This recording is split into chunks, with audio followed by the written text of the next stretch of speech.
Good evening. Today is Friday, May 12, 2023. I am Elmer Navarro Manuel and this is Tribune News on Q. Here are the headlines for this evening. President Marcos firm on eradicating human trafficking. President Marcos has power to appoint defeated bets to cabinet. 77 more Pinoys from Sudan back in the Philippines. DOH detects 3 more cases of Arcturus. Rains expected in southern Mindanao due to ITCZ. Philippine economic growth target likely to be hit this year. And BSP securities rates up. For tonight's stories, President Ferdinand Marcos Jr. wants to get rid of the scourge of trafficking in persons in the country, according to Executive Secretary Lucas Bersamin on Friday. Last week, the Philippine National Police Anti-Cybercrime Group rescued some 1,000 people of different nationalities who were allegedly forced to work for cyber fraud in Clark, Pampanga.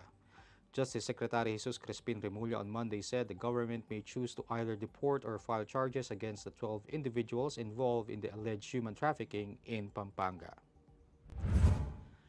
Executive Secretary Lucas Bersamin maintained on Friday that President Ferdinand Marcos Jr. has the power to appoint defeated candidates in the last elections to cabinet posts amid calls against it.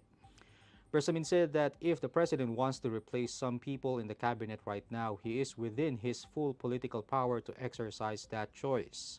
Asked about the suggestion of 4-piece party list Representative Marcelino Libanan to Marcos not to appoint officials who have plans to run in the 2025 elections, Bersamin said they cannot prohibit anyone from running. Around 77 more Filipinos from conflict-hit Sudan arrived in the country on Thursday, according to Foreign Affairs Undersecretary Eduardo de Vega. He added that 37 more Filipinos are set to arrive in the country on Saturday, as around 100 Pinoy evacuees are currently in Port Sudan waiting for a commercial ship. Meanwhile, around 40 Filipinos are still staying in Sudan. De Vega said the Philippine government is verifying if this is their personal decision or they are being forced by their employers. Tribune News on Q will be back after these reminders.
In other news, the Department of Health reported 3 more cases of Omicron subvariant XBB.1.16 or Arcturus in the country, bringing the total number of confirmed cases to 4.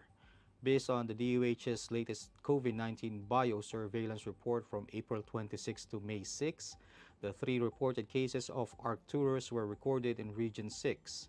The DOH earlier said the first recorded Arcturus, a variant under monitoring by the World Health Organization and European Center for Disease Prevention and Control, case was from Iloilo Province and was asymptomatic. State Weather Bureau Pagasa announced that southern Mindanao is expected to experience rain showers due to the intertropical convergence zone. Metro Manila and the rest of the country will have partly cloudy to cloudy skies with isolated rain showers or thunderstorms. Meanwhile, the wind speed forecast for the rest of the country will be light to moderate, while coastal water conditions will be slight to moderate. In business, the government's 6 to 7% economic growth target will likely be met this year, despite possible effects of El Nino, an economist said on Friday. Rizal Commercial Banking Corporation Chief Economist Michael Ricafort disclosed that the 6 to 7% gross domestic product expansion is possible amid easing year-on-year inflation that could help reduce the drag of higher prices in economic growth. Ricafort said the possible effects of El Nino later this year and up to 2024 could lead to reduced agricultural output and some pickup in prices, but would not have a significant drag on GDP growth. And the average rate of the Bangko Sentral ng Pilipinas' 28-day securities dipped on Friday on strong demand from investors. Data released by the central bank showed that the rate of the debt paper went down to 6.7374% from 6.7613% during the auction last May 5. BSP hiked the offer volume to 120 billion pesos from last week's 110 billion pesos. The auction committee fully awarded the securities after bids reached 138.437 billion pesos. That wraps up the stories tonight. Catch us again on Monday, only here on Daily Tribune's Facebook page. Again, this is Elmer Navarro Manuel, and you're watching Tribune News on Q. Stay safe, stay healthy, and stay at home. Good night, and God bless us all.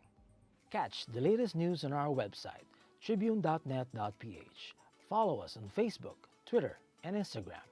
Subscribe to our YouTube channel, Tribune Now. Download the Daily Tribune app on Apple Store for iOS and Google Play for Android to get the latest and most comprehensive news online.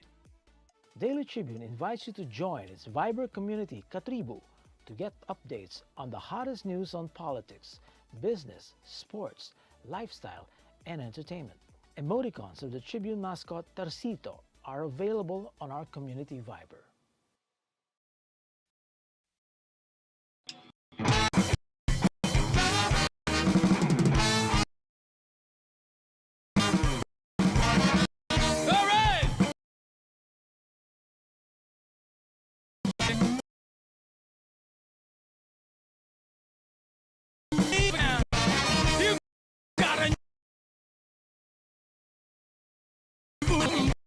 Desire, please stand.